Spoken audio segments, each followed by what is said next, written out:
El único ciudadano ruso en el Mundial defendió a Rusia en el marco del Mundial en Qatar. La polémica surge de la expulsión de la potencia euroasiática de la FIFA a raíz del conflicto en Ucrania. Hoy analizaremos las aristas políticas del fútbol y las connotaciones socioculturales de estos partidos. Mucho se ha dicho del supuesto soborno catarí y de la mafia que representa la Federación Mundial de Fútbol. Entonces, ¿quiénes son para excluir a Rusia? Los detalles a continuación.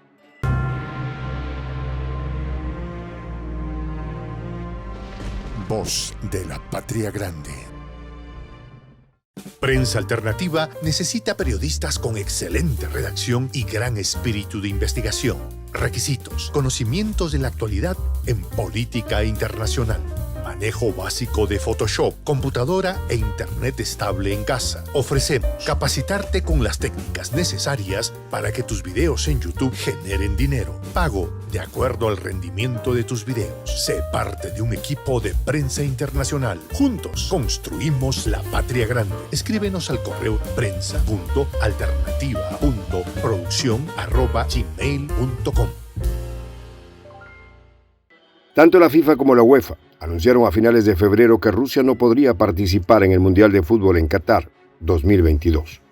No se sabe hasta cuándo estarán vigentes estas sanciones. El hecho es que la UEFA también aseguró que Rusia dejaría de ser sede de la Eurocopa 2028. Pero de cierta forma Rusia sí juega en el Mundial, al menos su voz. Y esta voz se proyectó a través de Gaël Ondoa, jugador camerunés con ciudadanía rusa. «Yo sí llevo botines con la bandera rusa. ¿Cuál es el problema?», exclamó Ondoa, apuntando directamente a las críticas de la Unión Noruega de Fútbol. En este orden de ideas, la ya mencionada Unión pidió sancionar al futbolista camerunés por sus botines, pero la FIFA se negó. ¿Por qué se niegan a seguir la retórica occidental? En lo absoluto. Simplemente prefieren ahorrarse problemas innecesarios que luego podrían traer pérdidas económicas. Además, las palabras de Ondoa fueron pronunciadas tras empatar 3-3 ante Serbia. Entonces Camerún ha dado un buen partido, por lo tanto, este no sería el momento propicio para sacar a ningún futbolista. Y esta realidad Ondoa la restriega en la cara de la Unión Noruega de Fútbol. «Gracias a Rusia estoy aquí», indicó el futbolista, prometiendo además que jamás cambiaría nada en su vida, a pesar de las ofensas que le escribieron por cargar botines con los colores de la bandera rusa. El 24 de noviembre, Ondoa aseguró ser el único jugador en el Mundial con ciudadanía rusa. Por lo tanto, manifestó su orgullo de representar al país euroasiático en un contexto en el cual este país ha sido excluido de la mayor parte de las actividades deportivas a escala mundial. «En primer lugar, represento a Camerún, que nadie tenga dudas de eso. Sin embargo, tengo pasaporte ruso, por lo tanto, también doy la cara por Rusia», enfatizó el futbolista, que a pesar de haber nacido en Camerún, vivió en Rusia desde los 9 años, donde su padre trabajaba en la embajada del país africano. Lamentablemente, en Occidente sigue rigiendo la retórica mundial de quién es bueno y quién es malo. De hecho, el Comité Olímpico Internacional ha sido mucho más tajante a la hora de condenar símbolos, tanto rusos como bielorrusos. Hago un llamado a las federaciones internacionales deportivas a mantener las sanciones contra los atletas rusos y bielorrusos, así como también el veto a todo aquel que utilice símbolos de estos países, declaró el 29 de noviembre desde Suiza Thomas Bach, presidente del Comité Olímpico Internacional. Las palabras de Bach contradicen un discurso pronunciado a mediados de octubre. En aquel momento, el presidente del comité se había manifestado en contra de politizar el deporte, pero ¿no es precisamente lo que está haciendo? Al fin y al cabo, una cosa son las acciones de un gobierno y otra cosa es fomentar la rusofobia. Esto nos lleva a mencionar el árbol ruso que fue excluido de un concurso europeo.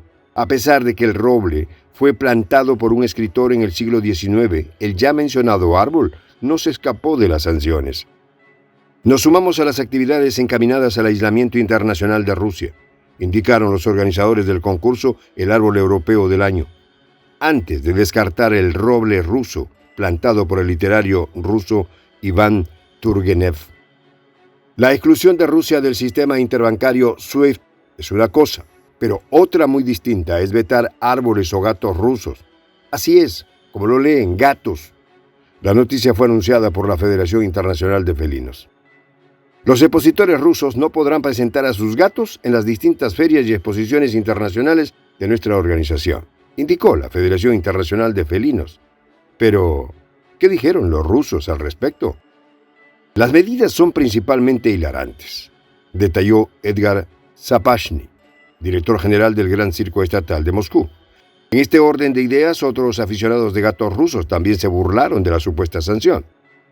Es una tontería total. Se están castigando a sí mismos, aseguró Lyudmila Makarova, presidente del Club de Aficionados de Gatos de Moscú, indicando además que los clubes rusos excluidos, que normalmente pagan para participar en estas exposiciones, podrían crear su propia comunidad. La FIFE será la más afectada, agregó Makarova. Esto nos recuerda al efecto que han tenido las sanciones antirrusas sobre la propia economía del viejo continente.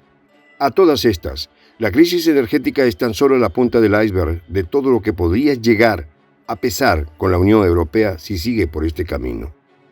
La economía europea se encuentra próxima a dejar de ser una de las principales economías del mundo. En este sentido, tanto Brasil como México tienen mayores expectativas de crecimiento. En este escenario, los recursos naturales son un factor fundamental.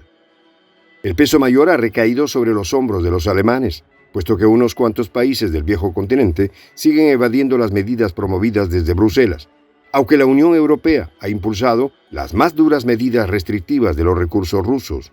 Las exenciones y las líneas rojas son suficientes para mantener la economía rusa a flote.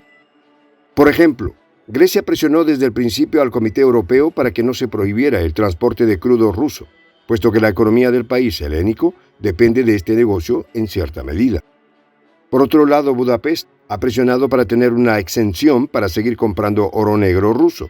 En ese sentido, el primer ministro de Hungría, Viktor Orbán, considera que la dependencia de Europa hacia Washington es mucho peor.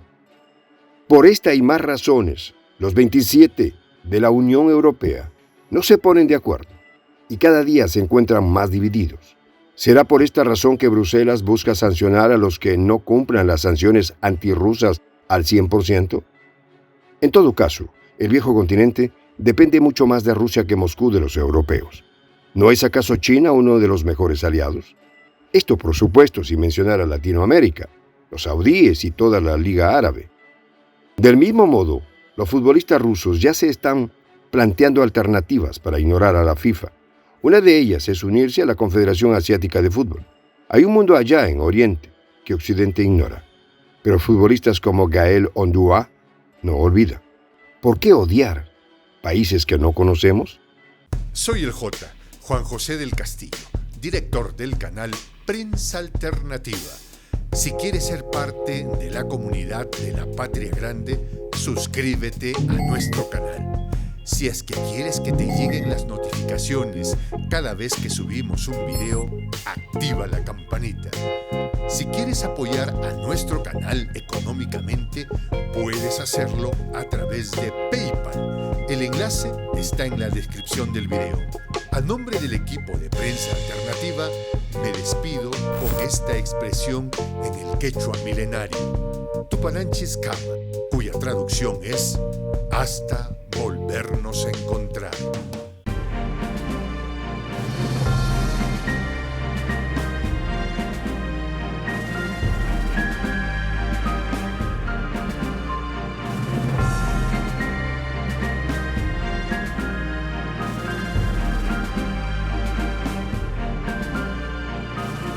Voz de la Patria Grande.